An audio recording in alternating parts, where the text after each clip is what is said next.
Fala pessoal, tudo bem? Boa noite. Vamos começar a aula de hoje. A gente vai falar sobre espectrofotometria e eu queria mostrar para vocês aqui, né, essa aula para falar um pouco sobre esse método que está intimamente relacionado a diversas análises que nós fazemos em bromatologia, tá bom?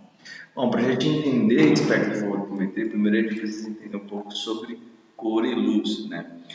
Como que nós percebemos o nosso entorno, né? Nós temos os 5 órgãos do sentido, né? Nós temos tato, paladar, olfato, visão, audição, e a nossa visão ela está relacionada com a nossa percepção de cor e luz. Para a gente entender o conceito de cor e luz, nós precisamos entender um pouco de comportamento de ondas eletromagnéticas. Como assim?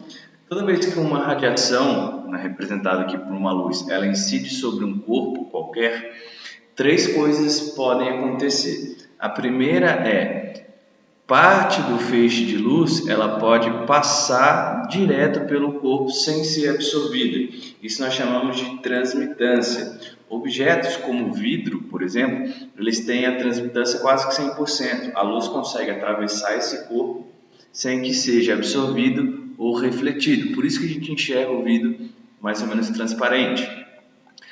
A luz, quando atinge um corpo qualquer, representado por esse filtro, ela pode ser refletida. E quando ela é refletida, a imagem que é formada quando a gente enxerga um corpo, por exemplo, se a gente enxergar essa flor amarela aqui, nós a enxergamos amarela porque uma fonte de luz ela atinge essa flor e a parte refletida, né, do espectro de luz branca que chega a ela, a luz do sol, que tem todas as cores, ela reflete apenas a cor amarela, por isso que nós a enxergamos amarela, assim como as folhas verdes, né, elas refletem para nós a luz verde e absorvem o resto, que é a terceira propriedade de uma radiação quando incide o corpo. Então, quando a luz ela é absorvida, ela não é refletida e também ela não passa, não atravessa esse corpo. No caso, a gente pode usar como exemplo a camisa preta. Por que nós enxergamos a camiseta preta? Porque nós temos a incidência da luz branca e todas as cores que compõem a luz branca, elas são absorvidas na camisa preta e aí, quando nós a enxergamos, as fontes de radiação luminosa estão sendo absorvidas por esse corpo. Então, nós temos que a propriedade de uma luz na forma de radiação que chega a qualquer corpo, ou ela pode atravessar esse corpo, ou ela pode ser absorvida, ou ela pode ser refletida. Pois bem, então a gente sabe que aquilo que nós enxergamos, por exemplo, a camiseta vermelha, ela absorve os outros espectros de luz e reflete a camisa vermelha. Já a camiseta branca, ela tem a capacidade de refletir essa capacidade toda a luz que incide nela, né? Toda a luz, né? A grande maioria da parte que chega nela. Partindo desse princípio, o que nós conseguimos entender? A relação de cor e luz. Na relação de luz, quando nós pensamos, nós temos a luz do espectro visível, que tem como comprimento de onda variando entre 400 e 800 nanômetros. Nanômetros é o comprimento da onda. E nós temos a luz não visível, que acima dela nós temos o ultravioleta e abaixo dela nós temos o infravermelho. E a partir dessa propriedade, né, o comprimento de onda relacionado com a cor que vai ser absorvida, o nosso aparelho funciona para medir, né, a concentração de determinados nutrientes através dessa propriedade aqui, a absorção através da cor. Então, quando nós observamos, por exemplo, uma cor verde, por exemplo, nós sabemos que a cor absorvida é sempre aquela complementar à cor observada. Isso é propriedade. Nós temos aqui, dependendo do comprimento de onda, os vários feixes ou espectros de luz.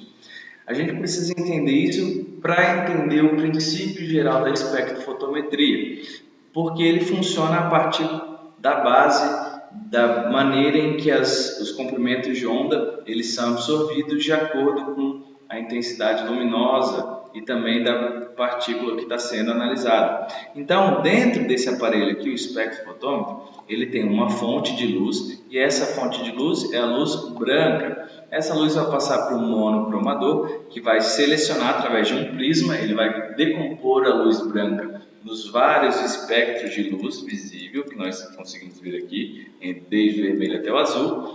E essa luz nós vamos selecionar nesse aparelho que está aqui, a gente consegue selecionar qual que é o espectro de luz que eu desejo passar.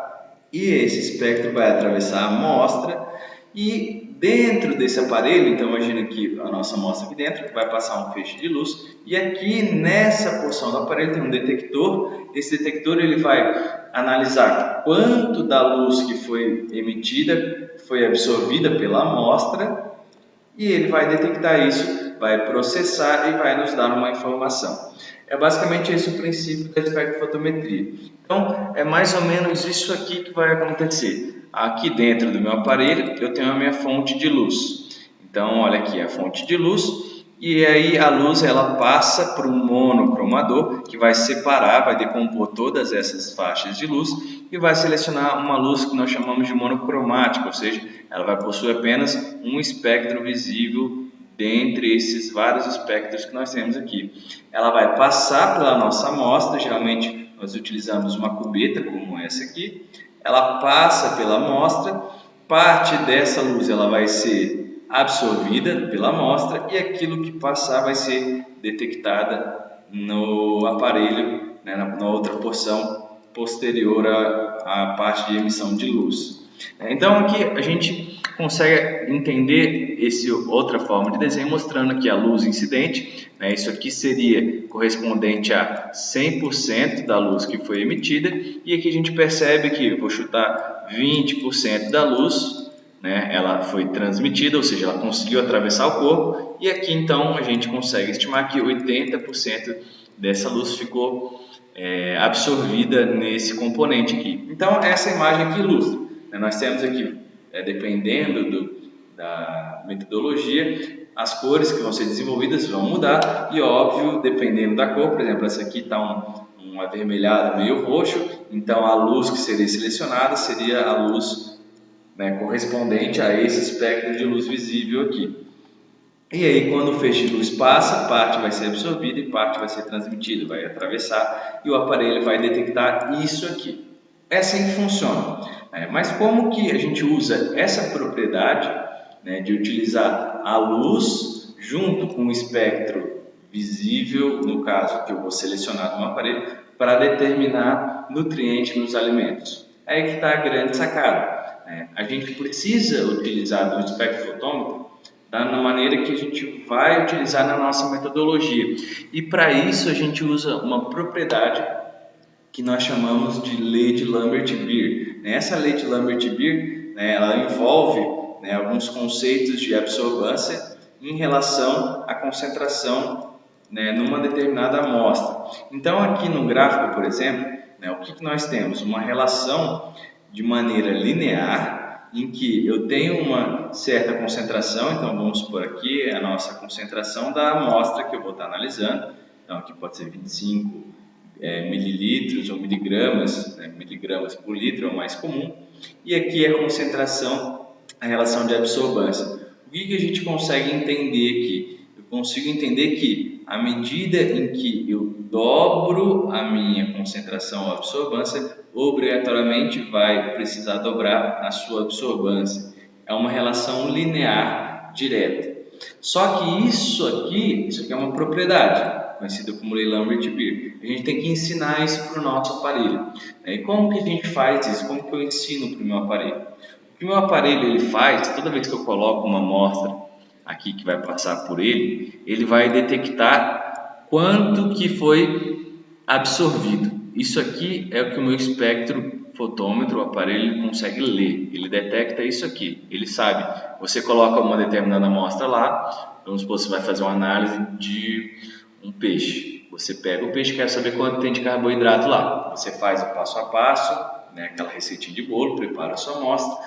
E aí quando você desenvolve a cor, você coloca a sua amostra aqui dentro dessa cubeta, vai passar um feixe de luz aqui, ele vai absorver e o aparelho ele só vai me falar o seguinte, ele não sabe o que é peixe, ele não sabe o que é alface, ele não sabe nada. Ele simplesmente vai passar uma luz e vai falar, olha, nessa amostra que você colocou aqui, eu tenho isso aqui de absorvância. É isso que o aparelho faz, ele detecta quanto de luz ele mandou e quanto de luz foi absorvida pela nossa amostra.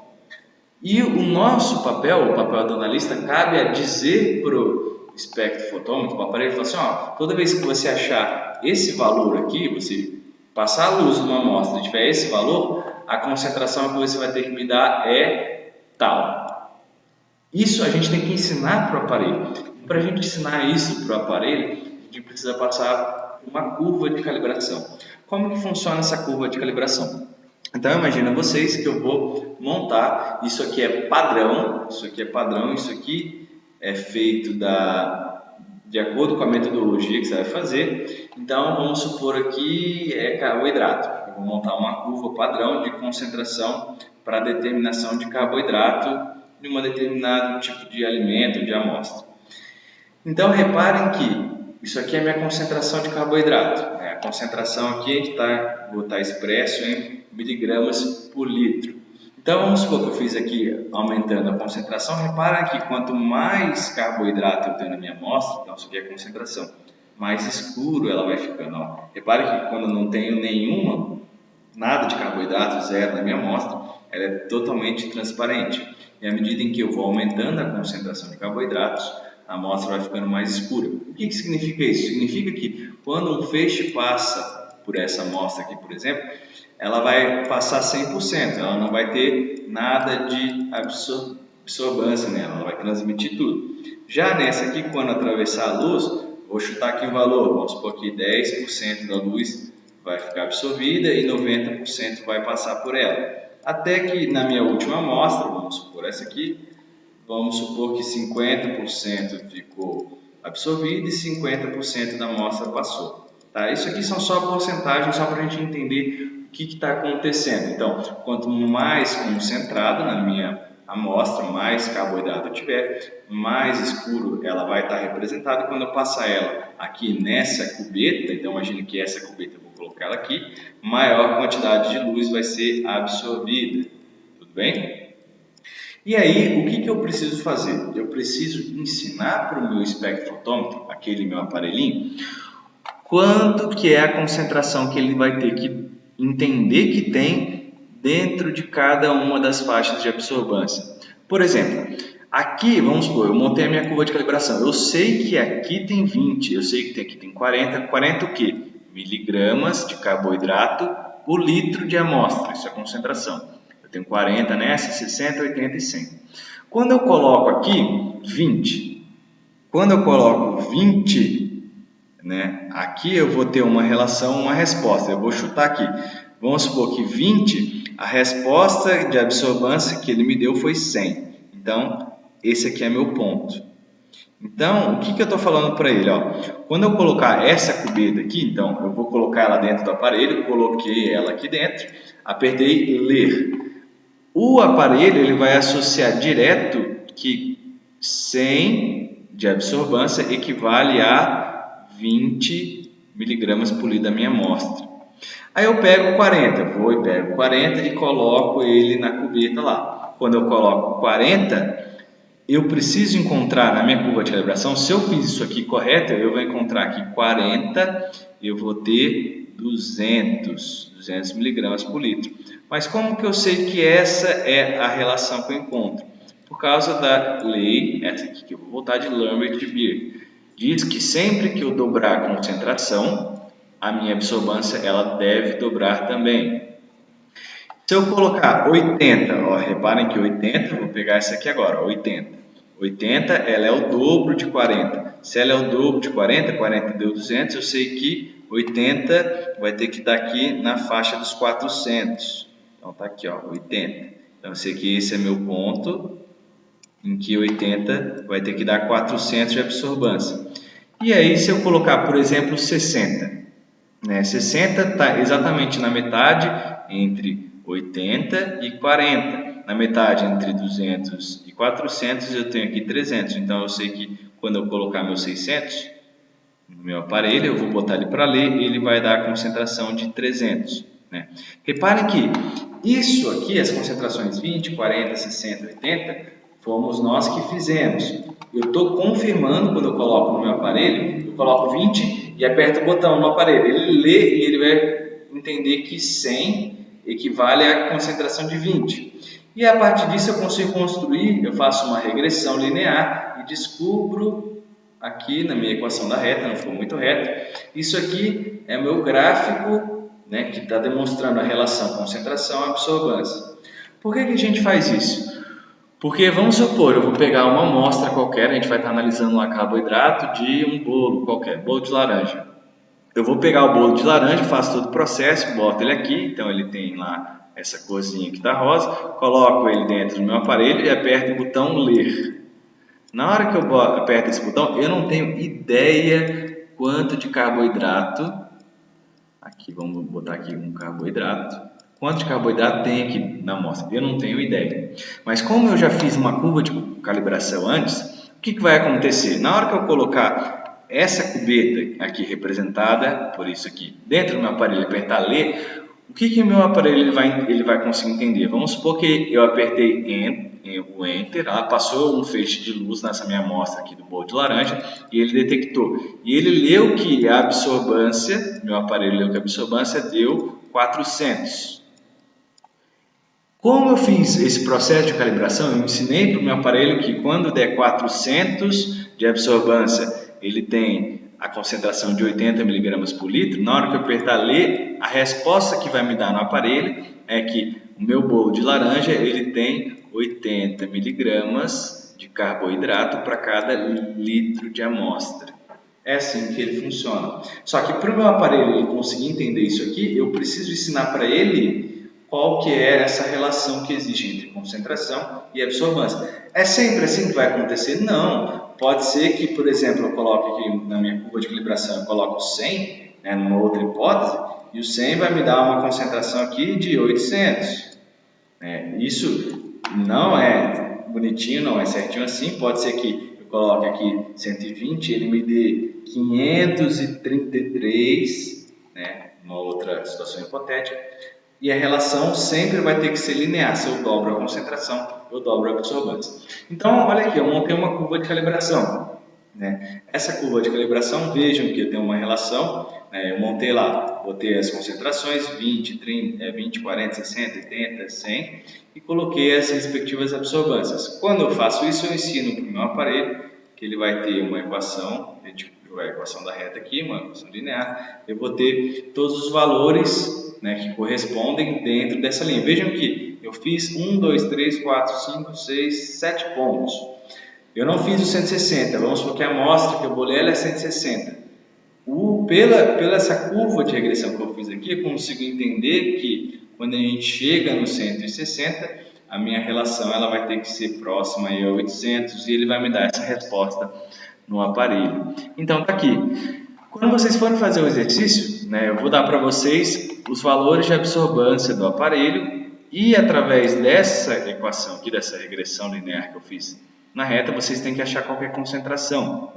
Então vamos supor que, se eu falar para vocês no exercício, deu a concentração 20, aí vocês sabem, mentira, deu a absorbância 100. Vocês sabem que a concentração então é 20, vocês vão usar esse valor aqui. Se eu falar, olha, deu 200, aí vocês vão olhar no gráfico aqui, olha, deu 200, a concentração é 40, vocês vão trabalhar com ela. E se eu falar 30? Tem algumas formas de vocês saberem, né? Se eu falar 30, você fala assim, 30 está entre 20 e 40. Se 20 é 100, 40 é 200, é óbvio que o 30 vai ser 150. Né? Isso aqui, nesse modelo, é fácil a gente prever isso aqui. Seria o 30 aqui, você usaria. Mas tem algumas formas, né, vou mostrar para vocês, mais fáceis de a gente fazer por regrinha de 3. Então, imagina que a gente vai fazer uma análise agora.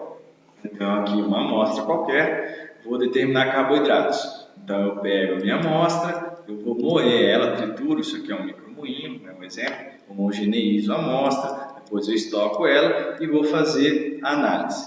Então, reparem que eu tenho aqui, né, uma análise qualquer, olhem as diferentes tonalidades, né? Então, aqui eu sei que eu tenho uma certa concentração maior do que aqui eu tenho muito pouquinho, aqui eu não tenho praticamente nada, e é isso que vai entrar no meu aparelho. Então, vamos supor que eu peguei uma amostra dessa aqui qualquer e coloquei no meu aparelho e o resultado deu 700 de absorvância aqui, ó, 700. Se você olhar aqui 700, né, 700, na verdade não é 700, aqui é 750. Aqui no meu exemplo foi 750 e não 700. O que a gente sabe? Se deu 750, né, eu tenho aqui a minha curva de calibração, eu posso fazer uma regra de 3 simples. Eu posso pegar qualquer valor que eu sei aqui na minha curva, né, então esquece esse valor aqui, coloca aqui 750. Eu não vou corrigir isso aqui porque vai me dar eu não tenho tempo de gravar de novo o vídeo porque já está quase no horário da aula, tá bom? Então, você deu 750 aqui no espectrofotômetro. Esse valor é o que eu vou passar para vocês de absorvância e vocês vão ter que achar qual é a concentração. Primeiro passo. Nossa, eu sei que 700, eu olhar aqui no gráfico, eu consigo ver que é 140, mas 750 eu não sei. Eu posso pegar qualquer valor de referência. Eu vou pegar aqui um mais fácil, vou pegar aqui 100. Eu sei que 100 de absorvância, que está aqui, ele equivale a uma concentração de 20 miligramas por litro. Aí eu estou pedindo 750, é só fazer uma regra de 3. Se eu tiver uma concentração de 750, eu tenho X. Então eu faço a relação X vai ser igual, então eu faço a multiplicação cruzada, 750, está aqui, vezes 20, dividido por 100. Logo eu chego no resultado, né, que a minha concentração é 150 miligramas por litro. Então, é esse o valor que a gente vai começar para fazer o exercício. Essa aqui é o resultado da análise. Isso aqui é o valor que já sai direto do espectrofotômetro no aparelho, 150 miligramas por litro. Tá, reparem que esse valor está expresso em miligramas por litro. Isso aqui é volume. Então, imagina que eu estou fazendo análise do nosso bolo de laranja. Eu tenho... Então, 150 miligramas de carboidrato para cada litro, mas meu bolo de laranja ele não é líquido, ele é sólido. Então, eu preciso transformar esse valor miligramas por litro, que é massa e volume, em relação massa-massa. Eu quero saber quanto que tem de carboidrato em massa sólida, que é o bolo.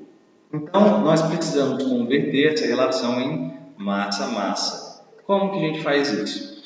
É óbvio que isso vai depender tipo de análise que nós estamos fazendo. Eu dei um exemplo só para vocês entenderem como que se faz. Então, para a gente calcular a quantidade de carboidratos para 100 gramas de alimento, o que a gente pode fazer?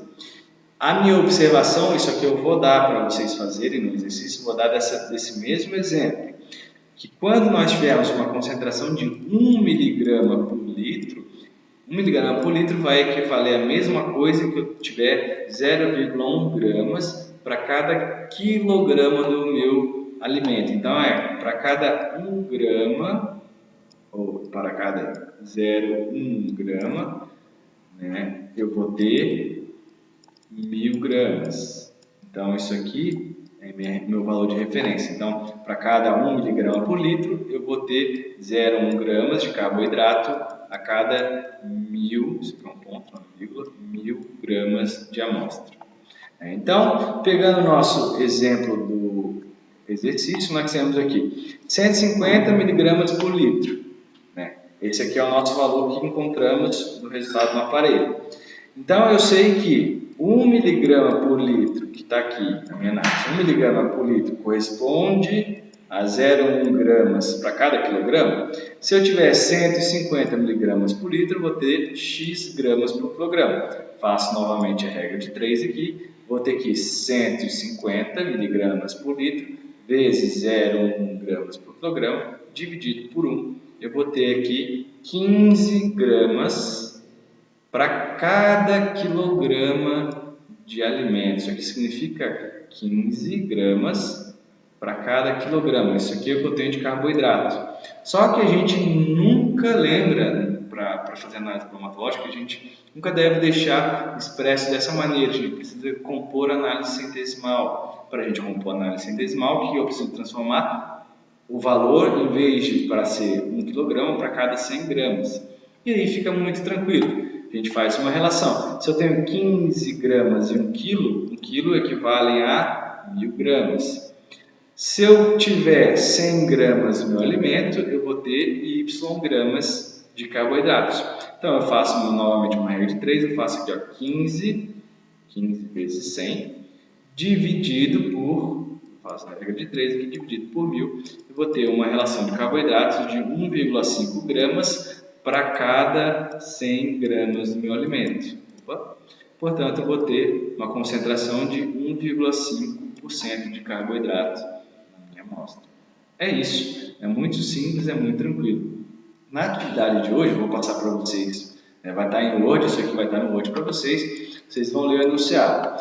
Para a determinação de nutrientes e alimentos, é muito comum técnicas de análise baseadas em espectrofotometria. Com o auxílio de um aparelho, conhecido como espectrofotômetro, a concentração de nutriente é dada por uma relação de absorvância, que é a quantidade de luz absorvida, vezes a concentração, ou em função da concentração, obedecendo a lei de Lambert-Beer, também conhecida como lei de Beer. É uma relação empírica que, na ótica, relaciona a absorção de luz com a propriedade do material atravessado por esta.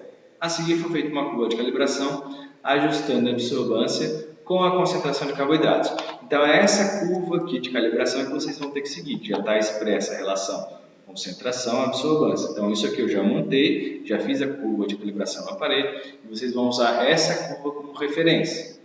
O que eu vou pedir para vocês? Então, tá aqui, ó. Parabéns, você foi contratado pela famosa empresa São Nutrientes de Jabuticabal para fazer análise centesimal de carboidratos de 5 produtos de lançamento. Com auxílio do espectrofotômetro, a absorvância de cada alimento foi determinada. Aí tem lá, né?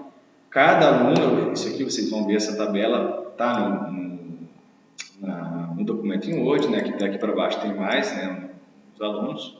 Então, cada um vai ter um valor referente a cada uma das amostras, né? Que isso aqui é em absorvância, utiliza os valores de absorvância dessa tabela. E aí vocês vão substituir, né? No caso, eu dei o exemplo aqui, ó, calcule a quantidade de carboidratos em 100 gramas de cada alimento. Observação, ó, igual do exemplo que eu dei. Usem 1 miligrama da concentração dada no aparelho, equivale a 0,1 gramas para cada quilograma. Bom, dei um exemplo aqui, ó, uma análise do frango. Vocês vão fazer peixe, suco de laranja, bolo, chocolate, granola e alface. Vocês vão fazer 5. Análise do frango. Então, eu dei que a absorvância é 100. Então, se eu vou lá no meu exemplo, né, a absorvância é 100. A absorvância é 100, eu consigo entender que ela me dá uma concentração de 500 miligramas. Não precisa nem fazer regra de 3, mas dá para fazer regra de 3? Dá para fazer regra de 3. É só pensar aqui, ó. Vou pegar aqui esse exemplo aqui para ficar fácil para vocês, ó. Uma absorvância de 20, aqui ó, 20, eu tenho uma concentração de 100. No exercício eu dei uma concentração de 100, eu quero saber quanto que ele tem de concentração, x miligramas por litro. Faço a regra de 3, eu vou encontrar que o x é igual a 500 miligramas por litro. É só fazer a conta, a regra de 3 está aqui. Então, eu começo o meu exercício com esse valor aqui. A primeira conta que eu preciso fazer é isso aqui, uma regra de 3. Acho a minha concentração e venho para cá. Se a minha concentração é 500 miligramas por litro, eu vou usar a minha regra de 3. Ó, se 1 miligrama por litro eu tenho 0,1 gramas por quilograma, lembra que eu tenho que transformar miligramas por litro, né? Massa em volume, para massa. Eu estou analisando aqui o frango. Não tem como falar, eu tenho 500 miligramas de carboidrato e 1 litro de frango. Como que você mede 1 litro de frango? O frango ele é sólido. Então eu preciso transformar isso em massa. Então eu pego, nesse valor de referência aqui que eu dei no exercício, 1 miligrama por litro equivale a 0,1 gramas por quilograma. Eu pego o valor de concentração que eu achei, está aqui, 500 miligramas por litro equivalem a quantos gramas por quilograma? Faço a regra de 3, chego nesse primeiro resultado. Esse aqui é o primeiro passo do nosso cálculo. Vejam que eu cheguei em um resultado de 50 gramas para cada quilograma. Não é assim que vocês têm que apresentar. Você tem que apresentar o resultado em análise centesimal, para cada 100 gramas do alimento. Então, eu sei que eu tenho 50 gramas, está aqui, ó, 50 gramas para cada quilograma, sendo que um quilograma equivale a 1000 gramas. Se eu tiver 100 gramas do meu alimento, quanto que eu vou ter de carboidrato? Resposta é 5 gramas. 5 gramas para cada 100 gramas de alimento representa 5%. É isso que eu quero que vocês façam. Então, vocês vão ter que fazer esse exercício para cada um dos alimentos que forem dados para vocês, que está lá no nosso exercício. Bem? O que eu quero que vocês façam, né? Além de vocês colocarem isso, não esqueçam de colocar o nome no arquivo que vocês me enviarem e vocês devem mandar no meu e-mail, tá? Façam essa atividade até sexta-feira, beleza, pessoal? Uma boa atividade para vocês.